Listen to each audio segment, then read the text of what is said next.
अब हम लोग कौन सा टॉपिक डिस्कस करेंगे? Topic number 9।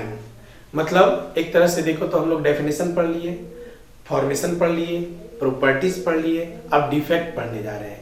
इस टॉपिक का नाम है टॉपिक नंबर 9 और नाम है डिफेक्ट इन क्रिस्टल। ठीक है, इसी को देखोगे बुक में लिखा रहता है इम्परफेक्शन इन सॉलिड। इम्परफेक्शन जैसे होता है ना, परफेक्ट सॉलिड या परफेक्ट क्रिस्टल। परफेक्ट क्रिस्टल किसको बोलेंगे? तो जब सारे कंस्टिट्यूएंट पार्टिकल अपने अपने पोजीशन पर हो तो परफेक्ट क्रिस्टल बोलेंगे। लेकिन परफेक्ट क्रिस्टल आम लाइफ में पॉसिबल नहीं होता है। पूरे केमिस्ट्री में हम तुमको यही पढ़ाएंगे। जब सॉल्यूशन पढ़ाएंगे तो बोलेंगे कि आम लाइफ में आइडियल सॉल्यूशन नहीं होता है। जब गैस पढ़ाएंगे तो बोलेंगे आम लाइफ में आइडियल गैस नहीं होता है। अभी सॉलिड पढ़ा रहे हैं तो बोल रहे हैं आम लाइफ में आइडियल सॉलिड नहीं होता है। तो जब आइडियल सॉलिड नहीं होगा तो उसके अच्छा, आइडियल सॉलिड कब बोलेंगे? जब सारे कंस्टिट्यूएंट पार्टिकल अपने जगह पर हो। Clear? Ideal solid, that means the all constituent particle are placed at the respective position. लेकिन रियल लाइफ में कुछ कंस्टिट्यूएंट पार्टिकल अपने एक्चुअल पोजीशन पे नहीं होते हैं। तो जब वो अपने एक्चुअल पोजीशन पे नहीं होंगे तो हम उसको ये बोलेंगे कि डिफेक्ट इन द क्रिस्टल। ठीक है, ये डिफेक्ट कई तरह के होते हैं। जैसे मान लो अगर कोई आइडियल क्रिस्टल है और किसी स्पॉट से एटम गायब है तो उसको क्या बोलेंगे? 0D या 0D। 0D मतलब पॉइंट डिफेक्ट। क्या नाम होगा? Point defect. सेकेंड क्या होगा? 1D मतलब एक डायमेंशन का डिफेक्ट। एक डायमेंशन का डिफेक्ट क्या होता है? जैसे मान लो कोई एक हम क्रिस्टल लेते हैं और इस क्रिस्टल में एक लाइन खींचते हैं ऐसे, और इस लाइन पर पड़ने वाले सारे एटम में से कुछ एटम गायब है तो एक्सिस के अलोंग डिफेक्ट हो गया। इसी को बुक में लिखता है लाइन डिफेक्ट या डिफेक्ट इन 1D। सेकेंड होता है, थर्ड आता है 2D। 2D मतलब 2 डायमेंशन में डिफेक्ट। 2 डायमेंशन में डिफेक्ट को अगर तुम देखोगे बुक में तो लिखता है सरफेस डिफेक्ट। क्या लिखेगा इसको? Surface defect. जैसे इस पूरे सरफेस पे जितने एटम प्रेजेंट हैं उसमें से कुछ एटम गायब हो जाएंगे, यानी 2 डायमेंशन का डिफेक्ट हो गया। ये 1 डायमेंशन का डिफेक्ट हो गया, ये पॉइंट का डिफेक्ट हो गया। ठीक है। फोर्थ होता है 3D मतलब 3 डायमेंशनल डिफेक्ट। 3 डायमेंशनल डिफेक्ट को वॉल्यूम डिफेक्ट भी बोलता है। वॉल्यूम डिफेक्ट भी बोलता है। ठीक है, वैसे हमारे सिलेबस में केवल पॉइंट डिफेक्ट पढ़ना है तो हम लोग इसी पे फोकस करेंगे। लेकिन अगर लाइन के अकॉर्डिंग या एक्सिस के अकॉर्डिंग डिफेक्ट क्रिएट होगा तो नाम लाइन डिफेक्ट। अगर किसी सरफेस के अकॉर्डिंग डिफेक्ट क्रिएट होगा तो नाम होगा सरफेस डिफेक्ट। अगर किसी पूरा वॉल्यूम से डिफेक्ट क्रिएट होगा तो बोलेंगे उसको 3D डिफेक्ट, 3 डायमेंशनल डिफेक्ट। ठीक है, तो हेडिंग डालो जल्दी से, पॉइंट डिफेक्ट। अच्छा, पॉइंट डिफेक्ट का डेफिनेशन समझ में आ गया? किसी क्रिस्टल में कहीं कहीं पॉइंट से अलग अलग जगह से कुछ कंस्टिट्यूएंट पार्टिकल गायब हो। ठीक है, अब जब कंस्टिट्यूएंट पार्टिकल गायब होंगे तो कई अलग अलग तरीके से गायब होंगे। जैसे मान लो तुम आयनिक क्रिस्टल लिए, ठीक है, तो केटायन गायब होगा और एनायन गायब होगा। हो सकता है जितने केटायन गायब हो उतने एनायन गायब न हो, तो उसको हम लोग बोलते हैं नॉन स्टिकियोमेट्रिक डिफेक्ट। क्या बोलेंगे उसको? Non stoichiometric defect. अगर मान लो केटायन और एनायन इक्वल अमाउंट में गायब हो रहे हैं तो उसको बोलेंगे स्टिकियोमेट्रिक डिफेक्ट। क्या बोलेंगे उसको? स्टिकियोमेट्रिक डिफेक्ट। क्लियर हो रहा है मेरी बात? कई बार क्या होगा, ऐसा डिफेक्ट पॉइंट होगा कि किसी स्पॉट पे बाहर से कुछ कंस्टिट्यूएंट पार्टिकल आकर के बैठ जाएंगे। क्लियर हो रहा है? तो उसको हम लोग इम्प्योरिटीज डिफेक्ट कहेंगे। ठीक, तो हम कह सकते हैं कि हम लोगों को पॉइंट डिफेक्ट 3 पार्ट में पढ़ना है। कौन कौन सा? फर्स्ट पढ़ना है stoichiometric defect.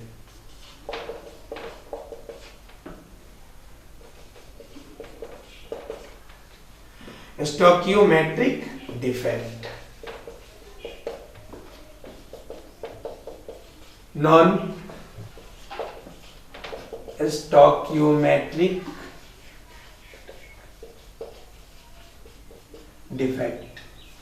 Third, impurities.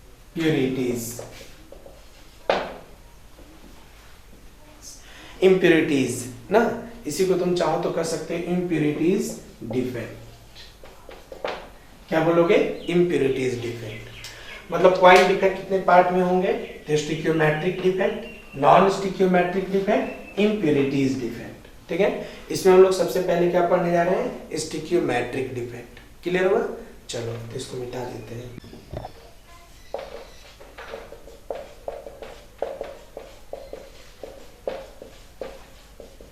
स्टिक्योमेट्रिक defect. स्टिक्योमेट्रिक defect अब क्या होगा?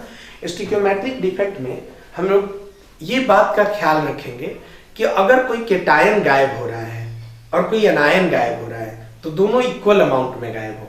मतलब अगर केटायन या अनायन का नंबर कम और ज्यादा करके गायब होगा तो उसको स्टिक्योमेट्रिक डिफेक्ट नहीं बोलेंगे। क्लियर हो रहा है मेरी बात?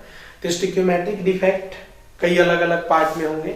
जैसे एक इसमें बड़ा इंपॉर्टेंट पार्ट होता है जिसको फर्स्ट पार्ट में करके डिस्कस करते हैं, नाम होता है वैकेंसी डिफेक्ट।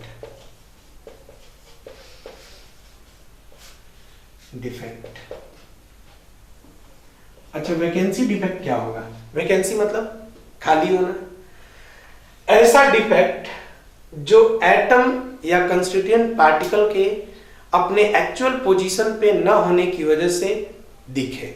ठीक है, लेकिन ये पूरे एक्सिस में नहीं दिखाई देगा, कुछ कुछ स्पॉट में होगा। ठीक है, जैसे हम बोल सकते हैं कि वैकेंसी डिफेक्ट दो तरीके का होता है, ऐसे समझो। बड़ा कंफ्यूजन होता है यहाँ पे नहीं। जैसे पहले बात क्या किए कि आइडियल क्रिस्टल किसको बोलेंगे, फिर उसमें कई डिफेक्ट है, point defect, line defect, surface defect, volume defect. और उसमें पॉइंट डिफेक्ट शुरू किए तो पॉइंट डिफेक्ट कितने टाइप का होगा? तो स्टिक्योमेट्रिक, नॉन स्टिक्योमेट्रिक और इम्प्यूरिटीज। यहाँ तक तो क्लियर है ना? थ्योरेटिकल टॉपिक है, तुम थोड़ा आराम से देखोगे। अगर नहीं समझ में आएगा तो एक बार वीडियो दोबारा देख लोगे, अच्छे से आ जाएगा। क्लियर? अब हम लोग पॉइंट डिफेक्ट को पढ़ने जा रहे हैं। स्टिक्योमेट्रिक डिफेक्ट में अब देखो, पॉइंट डिफेक्ट पढ़े। पॉइंट डिफेक्ट में तीन टाइप का, स्टिक्योमेट्रिक, नॉन स्टिक्योमेट्रिक और इम्प्यूरिटीज। उसमें स्टिक्योमेट्रिक पढ़ रहे हैं। स्टिक्योमेट्रिक कोएफिशिएंट मोल कांसेप्ट में नहीं पढ़े हो, जिसमें लिखा रहता है एटम को बैलेंस करना, किस तरीके से नंबर ऑफ एटम किसी रिएक्शन में बैलेंस होते हैं। स्टिक्योमेट्रिक का मतलब सिर्फ इतना है कि केटायनिक और एनायनिक पार्ट इक्वल अमाउंट में गायब हो। ठीक है, जैसे मान लो हम कह रहे हैं यहाँ पे वैकेंसी डिफेक्ट, ये दो टाइप का होता है, एक नॉन आयोनिक कंपाउंड और एक आयोनिक कंपाउंड। अब नॉन आयोनिक कंपाउंड मतलब क्या होगा? कोवैलेंट कंपाउंड हो, मेटलिक कंपाउंड हो, मॉलिक्यूलर कंपाउंड हो। अगर वैसे केस में तुम वैकेंसी डिफेक्ट देखोगे तो एटम सीधे गायब हो जाएगा अपने एक्चुअल पोजीशन से। इसका आइडियल क्रिस्टल का स्ट्रक्चर बनाते हैं, देखो ये तुम्हारा आइडियल क्रिस्टल है,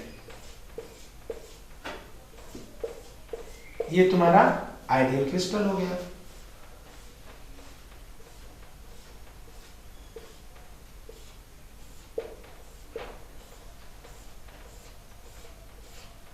थोड़ा इंतजार करो कि ये सब फिगर है और तुम्हारे सामने इसलिए बना रहे हैं ताकि तुमको इसमें कोई दिक्कत ना हो।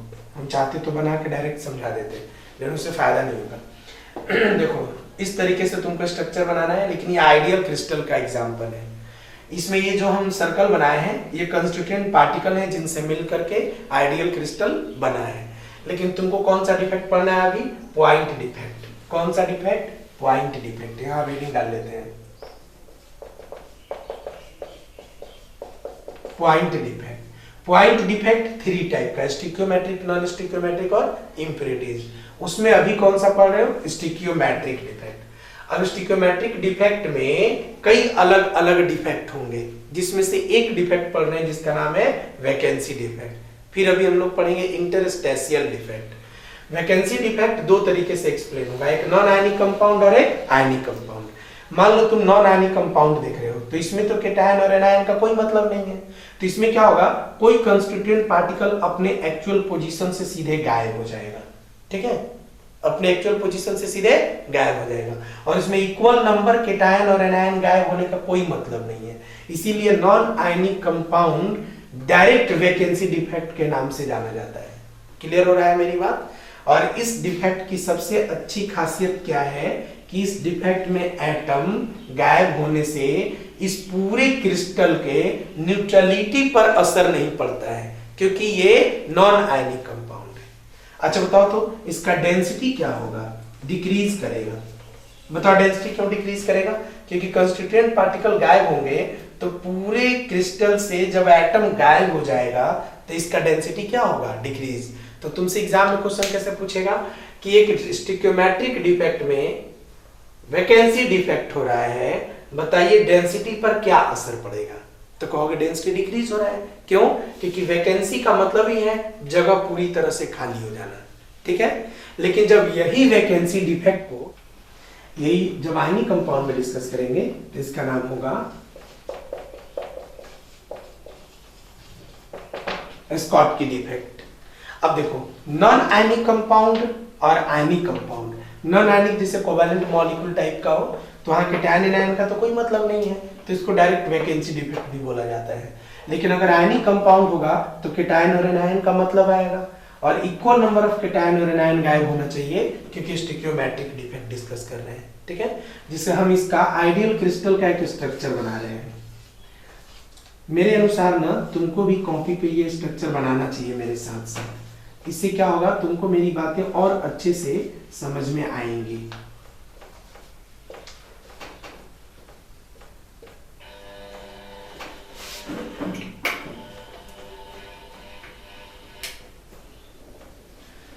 समझ में आ जाएंगे, ठीक है। अब देखो ये तुम्हारा आइडियल क्रिस्टल का एग्जाम्पल है। ऐसे यहाँ पे तुम्हारा plus minus plus minus minus plus minus plus plus minus plus minus, ठीक है। ये आइडियल क्रिस्टल है। अब क्या है, मान लो इसमें से कोई केटायन गायब हुआ, जैसे ये केटायन गायब होगा तो इक्वल अमाउंट में अनायन भी गायब होना चाहिए। यहाँ से केटायन गायब हुआ तो यहाँ से अनायन गायब हुआ, यहाँ से सपोज करो फिर केटायन गायब हुआ तो फिर यहाँ से मान के चलो यहाँ से अनायन गायब हुआ। मतलब इक्वल नंबर में केटायन और एनायन अगर दोनों गायब होता है तब हम लोग उसको कहेंगे स्टिक्योमेट्रिक डिफेक्ट। आयनिक कंपाउंड है इसलिए इसका पार्टिकुलर नाम है स्कॉटकी डिफेक्ट। यहाँ तक समझ में आ रहा है मेरी बात? अब सुनो, तुम ध्यान से देखो, जब यहाँ पे केटायन और एनायन इक्वल नंबर में गायब हो जा रहे हैं तो इसका डेंसिटी क्या होगा? डिक्रीज करेगा। डेंसिटी क्या होगा? डिक्रीज। यहाँ भी देखो डेंसिटी डिक्रीज लिखे हैं, ये नॉन आयनिक के लिए और ये आयोनिक के लिए। कहोगे सर किस तरह का मटेरियल स्कॉटकी डिफेक्ट टाइप का स्कॉटकी डिफेक्ट टाइप का डिफेक्ट शो कर सकता है? तो उसका सबसे परफेक्ट एग्जांपल कैसे सर्च करोगे, तो जिसमें केटायन और एनायन का साइज लगभग सिमिलर हो, जैसे तुम्हारा NaCl, जैसे तुम्हारा KCl, जैसे तुम्हारा AgBr। AgBr इसका सबसे परफेक्ट एग्जांपल है जिसके बारे में अभी हम लोग डिस्कस करेंगे। क्लियर हुआ? तो ये बात तुम्हारा स्टिक्योमेट्रिक डिफेक्ट का था। स्टिक्योमेट्रिक डिफेक्ट में वैकेंसी डिफेक्ट में नॉन आयनिक और आयोनिक। अब हम लोग पढ़ने जा रहे हैं वैकेंसी की जगह इंटरस्टेशियल डिफेक्ट क्या होता है। देखो चलो अब हम लोग डिस्कस करते हैं इंटरस्टेशियल डिफेक्ट।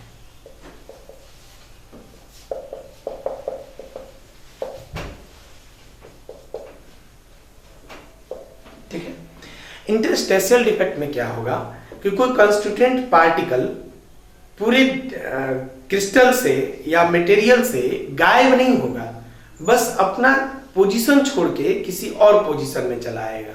अपना पोजीशन छोड़ करके क्या होगा, किसी और पोजीशन में चला जाएगा। जैसे मान लो हम कहे हैं यहाँ पे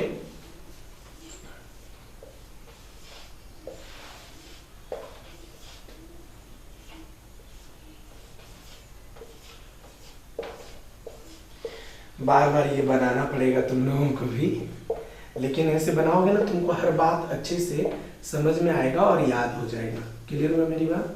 ये देखो ये तुम्हारे सामने आइडियल क्रिस्टल आ चुका है, आइडियल क्रिस्टल कंप्लीट है। अब इसमें हमको क्या पता लगाना है कि इंटरस्टेशियल डिफेक्ट है कि नहीं। इंटरस्टेशियल डिफेक्ट में क्या होगा, जैसे मान लो हम कह रहे हैं कि ये केटायन है अनायन केटायन, एनायन केटायन, अनायन केटायन, इस तरीके से बढ़ते गए हैं। ठीक है, ऐसे ये आइडियल क्रिस्टल है। सपोज करो कोई केटायन और कोई एनायन गायब हो जाए तो नाम स्कॉटकी डिफेक्ट हो जाएगा।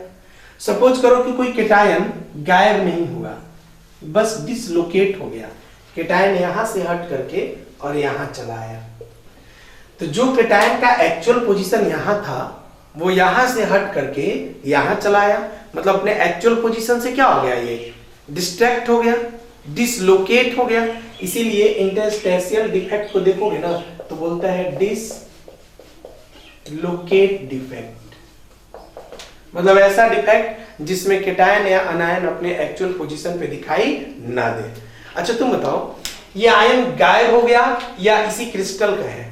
इसी क्रिस्टल का है, बस खाली अपने एक्चुअल पोजीशन से थोड़ा हट गया है, नहीं।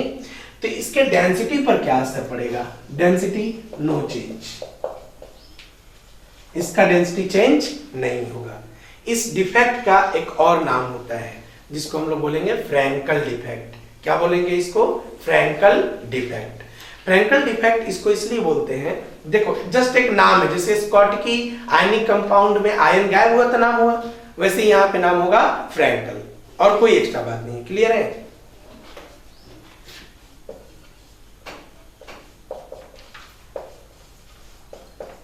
फ्रैंकल डिफेक्ट ये इसी का एक नाम है, अलग से चाहो तो याद रखोगे। ठीक है। अच्छा, लेकिन यहां पे एक अच्छी बात क्या है कि अगर मान लो तुम्हारा कोई आयन यहां से यहां डिसलोकेट नहीं हुआ है, क्लियर है, बल्कि बाहर से कोई आयन, कोई कंस्टिट्यूएंट पार्टिकल्स आकर के यहां पे बैठ गया है, अब तुम बताओ ऐसे केस में क्या ये स्टिक्योमेट्रिक कोएफिशिएंट कहलाएगा? तो नहीं कहलाएगा, क्योंकि स्टिक्योमेट्रिक के लिए न्यूट्रलिटी मेंटेन रहना चाहिए। तो मेनली जो स्टिक्योमेट्रिक डिफेक्ट है वो दो पार्ट में बटा है, एक स्कॉटकी और एक फ्रैंकल। स्कॉटकी का मतलब होता है आयंस अपने एक्चुअल पोजीशन से गायब हो जाए, और फ्रैंकल का मतलब होता है आयंस अपना पोजीशन छोड़ करके कहीं शिफ्ट हो जाए। और नॉन आयनिक कंपाउंड में स्कॉटकी का नाम डायरेक्ट वैकेंसी डिफेक्ट रखा जाता है। ठीक है। अब एग्जाम्पल कैसे पता लगाएंगे? तो देखो, फ्रैंकल डिफेक्ट तब क्रिएट होता है जब केटायन और अनायन के साइज में बहुत ज्यादा गैप हो जाए। किसके किसके साइज में? केटायन और अनायन के साइज में बहुत ज्यादा गैप होगा, तब हम लोग उसको फ्रैंकल डिफेक्ट कहेंगे। क्लियर हुआ? जैसे एग्जाम्पल के तौर पे जेडेनेस इसका परफेक्ट एग्जाम्पल होता है। कौन सा एग्जाम्पल होता है इसका? जेडेनेस। ठीक है। एक इसका एग्जाम्पल होता है एजीबीआर। फिर तुम कहोगे सर एजीबीआर तो अभी स्कॉटकी डिफेक्ट में भी आया था, तो इसीलिए हम बोल रहे थे वहां पे कि एजीबीआर को अलग से बताएंगे, क्योंकि एजीबीआर एक ऐसा मॉलिक्यूल है जो स्कॉटकी और फ्रैंकल दोनों टाइप के डिफेक्ट को शो करता है। तब आगे से हम लोग याद रखेंगे कि केटायन और एनायन के साइज लगभग सिमिलर होगा तो स्कॉटकी डिफेक्ट, और अगर साइज में गैप होगा तो फ्रैंकल डिफेक्ट। बोलो यहां तक सबको समझ में आ गया? तो स्टिक्योमेट्रिक डिफेक्ट अच्छे से मेरा पूरा कंप्लीट हो गया। अब हम लोग बात करते हैं नॉन स्टिक्योमेट्रिक डिफेक्ट। ठीक है, चलिए इसको बिठा देते हैं। Non stoichiometric defect. तो अब हम लोग स्टार्ट करेंगे नॉन स्टिक्योमेट्रिक डिफेक्ट। अच्छा, पहले बता दें कब स्टिक्योमेट्रिक की बात करेंगे, कब नॉन स्टिक्योमेट्रिक की बात करेंगे। स्टिक्योमेट्रिक को अगर मान लो स्टिक्योमेट्रिक डिफेक्ट ले रहे हैं तो स्टिक्योमेट्रिक में दो बात लिए थे, एक आयनिक कंपाउंड के लिए, एक नॉन आयनिक के लिए। नॉन आयनिक कंपाउंड में स्टिक्योमेट्रिक और नॉन स्टिक्योमेट्रिक का कोई मतलब नहीं होगा। जब भी बात होगा तो आयनिक कंपाउंड में। अब आयनिक कंपाउंड में दो केस था, एक स्टिक्योमेट्रिक का केस था, एक नॉन स्टिक्योमेट्रिक का केस था। स्टिक्योमेट्रिक कब बोलेंगे? जब केटायन और अनायन दोनों का equal number of atom, equal number of molecules गायब हो। क्लियर है? और नॉन स्टिक्योमेट्रिक में क्या होगा? Equal number of cation and equal number of अनायन गायब नहीं होंगे। तब जब equal number of cation and अनायन गायब नहीं होंगे तो या तो अनायन गायब ज्यादा हो जाएगा या तो केटायन गायब ज्यादा हो जाएगा। हम लोग पहले पढ़ेंगे कि अगर अनायन गायब हो तो क्या बोलेंगे। ठीक है, देखो पहले हेडिंग डाल लेते हैं नॉन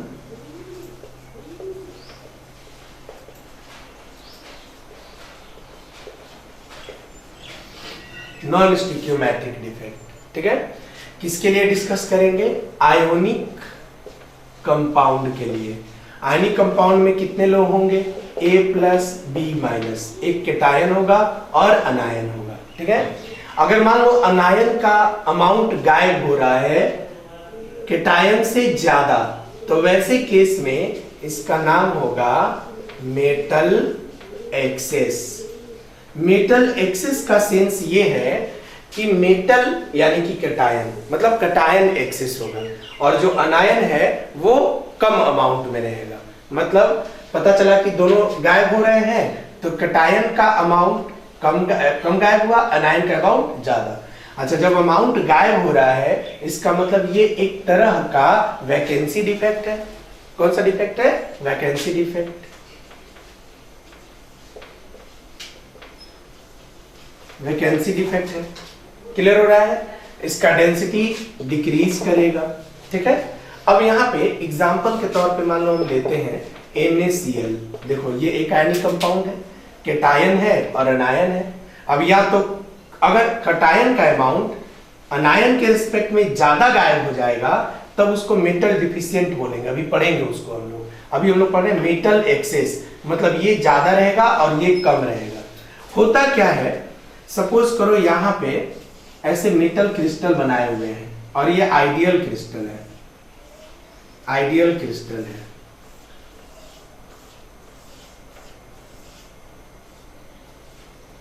आइडियल क्रिस्टल है,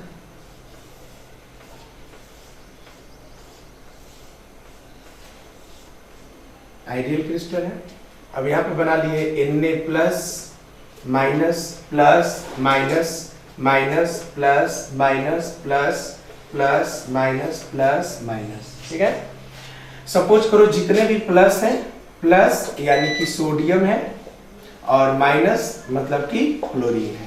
ठीक है, अब हम लोगों को क्या पढ़ना है? मेटल एक्सेस, मतलब सोडियम का अमाउंट इसमें ज्यादा रहेगा और क्लोरीन का अमाउंट कम होगा। होता क्या है, इसमें मान लो तुम सोडियम को पास करो, ऐसे समझो एक सोडियम वेपर को अलग से इसके ऊपर से पास करो, तो वो जो सोडियम वेपर अलग से इसके ऊपर पास होगा वो क्या करेगा कि इस क्लोरीन को अपने अंदर एब्जॉर्ब करेगा। तो क्लोरीन पे तो चार्ज माइनस है और सोडियम पे तो कोई चार्ज है नहीं, तो जब ये सोडियम इस क्लोरीन को एब्जॉर्ब करेगा तो उसके दौरान इस सोडियम का एक अपना इलेक्ट्रॉन निकलेगा और सोडियम प्लस बना लेगा और ये सोडियम प्लस इस क्लोरीन से रिएक्ट करके NaCl बना लेगा और यहाँ पर जो जगह बचेगा उस जगह पे ये जो खाली इलेक्ट्रॉन था वो आकर के बैठ जाएगा। मतलब वैकेंसी डिफेक्ट, मेटल एक्सेस में वैकेंसी डिफेक्ट में एक्चुअली क्या होगा कि कुछ अनायन का जगह आकर के कुछ इलेक्ट्रॉन्स ले लेंगे।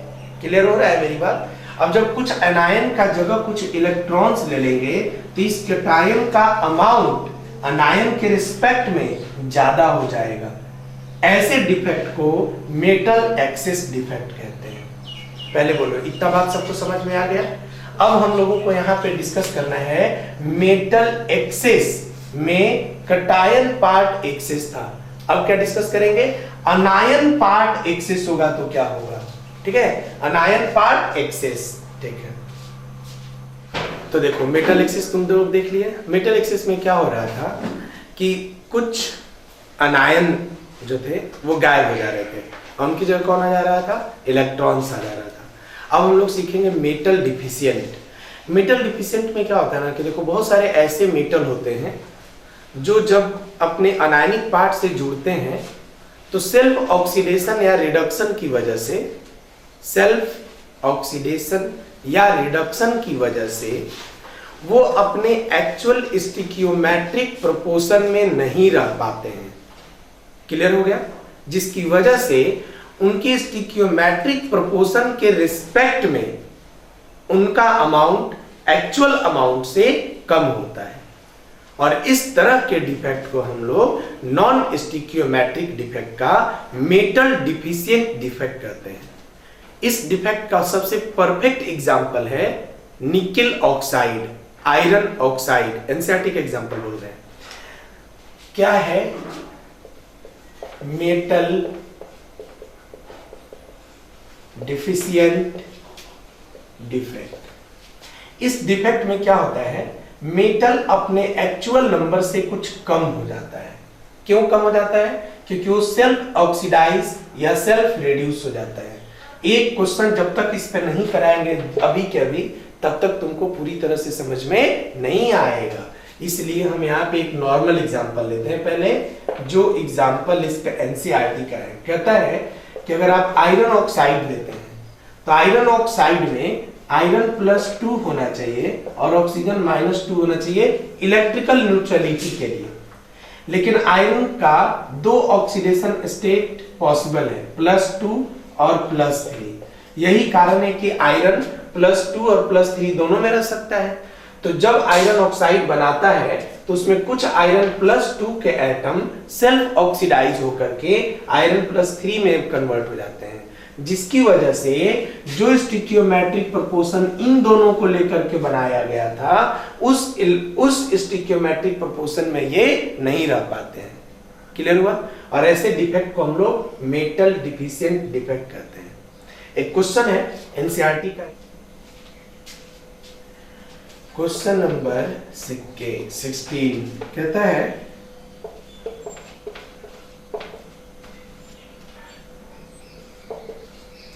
analysis show that nickel oxide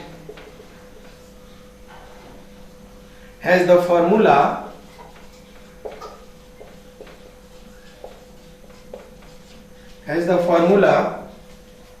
Ni 0.98% and oxygen 1.00। ऐसे फॉर्मूला लिखा हुआ है। The formula Ni 0.98 and oxygen 1.00। What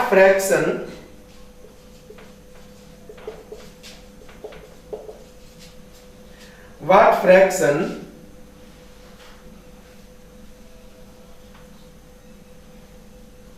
of nickel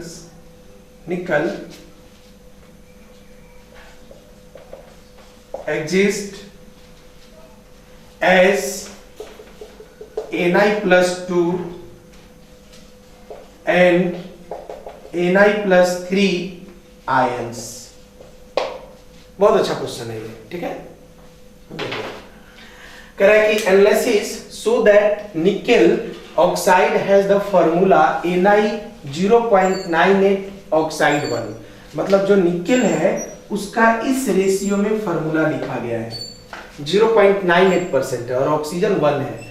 कह रहा है what fraction of nickel exist as Na+2 and Na+3। मतलब जो निकेल है वो 2 ऑक्सीडेशन स्टेट शो कर रहा है, एक +2 और एक +3। कह रहा है कि अगर हम निकेल ऑक्साइड लेते हैं और वो इस रेशियो में रहता है तो बताइए इसमें कितना परसेंट निकेल का +2 में होगा और कितना परसेंट निकेल का +3 में होगा। यही बात डिस्कस करके है। देखो इसको सॉल्व करेंगे और मेटल डिफिशिएंट का तुमको समझ में बात आ जाएगा। कैसे? मान लो यहाँ पे सॉल्यूशन देते हैं, तुमको सॉल्व नहीं करना है, हम ही करेंगे। देखते रहो बस। यहाँ लिखेंगे कि Na 0.98 ऑक्सीजन 1, ये लिखा हुआ है। इसका सेंस ये है कि अगर निकेल 0.98 है तो ऑक्सीजन 1 है, यही कह रहा है ना। इसका मतलब ये हुआ, इसको मिटा देते हैं, इसको भी मिटा देते हैं, इसको भी मिटा देते हैं, ठीक है। ये 0.98 हुआ तो ये 1 हुआ। इसका मतलब अगर निकेल 98 होगा तो ऑक्सीजन 100 होगा, ऑक्सीजन 100 होगा जब ये 98 होगा तो। अच्छा, अब हम मान लेते हैं कि निकेल का 2 ऑक्सीडेशन स्टेट है। कौन कौन? निकेल +2 और निकेल +3। सपोज करो निकेल +2 का अमाउंट x है तो निकेल +3 का अमाउंट कितना हो जाएगा? 98 माइनस x। अगर निकेल +2 x है तो Na+3 98 माइनस x होगा। ये दोनों मिल करके ऑक्सीजन को बैलेंस कर रहे होंगे। क्लियर हुआ? अच्छा, ऑक्सीजन पे कितना चार्ज है जरा बताओ। ऑक्सीजन पे चार्ज है -2, यानी 100 ऑक्सीजन अगर लेते हैं तो टोटल चार्ज कितना हो जाएगा 200। हमको इन दोनों को मिला के 200 के बराबर चार्ज लेना है। देखो अब क्वेश्चन मिटा रहे थोड़ा सा। यहाँ पे कह रहा है कि Na+2 का x है, यानी कि x Na+3 का 98 माइनस x है। अच्छा, इस पे चार्ज कितना है +2, x अमाउंट है तो कितना हो जाएगा 2x। Na+3 पे चार्ज कितना है +3, तो अगर इतना Na+3 है तो 3 × 98 माइनस x, ये टोटल हो गया Na+2 और Na+3 का अमाउंट, और ये टोटल मिल करके ऑक्सीजन के चार्ज को बैलेंस करेगा। और ऑक्सीजन का चार्ज कितना है -2, 100 ऑक्सीजन का कितना है 200, इसको 200 से इक्वेट करते हैं। अब जैसे इसको 200 से इक्वेट करोगे 2x प्लस इसको मल्टीप्लाई करो, कितना आएगा 294 माइनस 3x इक्वल टू 200, इतना आएगा। अब यहाँ पे लिखोगे तो 3x और 2x, ये हो गया तुम्हारा x इक्वल टू 294 माइनस 200, यानी कि x इज इक्वल टू आ गया कितना 294 में से 200 गया तो 94। अब अगर x आ गया 94 और x मेरा था क्या Na+2, यानी Na+2 आ गया 94। अब अगर Na+2 94 आया, इसका मतलब Na+3 98 माइनस 4 कितना आ गया 4। इसका मतलब ये है कि अगर फॉर्मूला लिखा हुआ है Ni 0.98 और ऑक्सीजन 1 लिखा है, तो जो निकेल है वो +2 ऑक्सीडेशन स्टेट में 100% नहीं रहेगा, बल्कि कुछ परसेंट निकेल का +2 होगा और कुछ परसेंट इसका +3 होगा। और जो +2 का चार्ज आएगा, जो +2 का वैल्यू आएगा वो 94 आएगा, और जो +3 का वैल्यू आएगा वो 4 आएगा, और दोनों मिलकर के 98 हो जाएंगे। तो तुम खुद बताओ, जो निकेल का एक्चुअल रेशियो, एक्चुअल प्रोपोर्शन होना चाहिए था ऑक्सीजन के साथ, वो प्रोपोर्शन नहीं हो रहा है ना। क्यों नहीं हो रहा है? क्योंकि उसके 4 एटम या 4% एटम बोल सकते हैं, जो निकेल के कुछ एटम्स Na+3 में बदल गए हैं, मतलब Na+2 तो गायब हो रहा है। तो इसको हम लोग बोलेंगे मेटल डिफिशिएंट डिफेक्ट, मतलब मेटल डिफिशिएंट डिफेक्ट और मेटल एक्सेस डिफेक्ट, दोनों तरीके का डिफेक्ट समझ में आ गया। और इस तरीके से मेरा टॉपिक नंबर 9 अच्छे से कंप्लीट हो गया। एनसीईआरटी के अकॉर्डिंग मेरा सॉलिड स्टेट कंप्लीट। लेकिन अभी कुछ टॉपिक ऐसे हैं जैसे कि सिमेट्री इन द क्यूब, जैसे कि तुम्हारा रेडियस रेशियो, जैसे कि तुम्हारा टाइप ऑफ आयोनिक सॉलिड, जैसे NaCl का स्ट्रक्चर, ZnS का स्ट्रक्चर। अब ये सब हमको एक्स्ट्रा बात करना है, जो एनसीईआरटी से बहुत ऊपर की चीजें हैं। तो हम लोग टॉपिक नंबर 10 की ओर बढ़ रहे हैं। स्टार्ट करते हैं टॉपिक नंबर 10।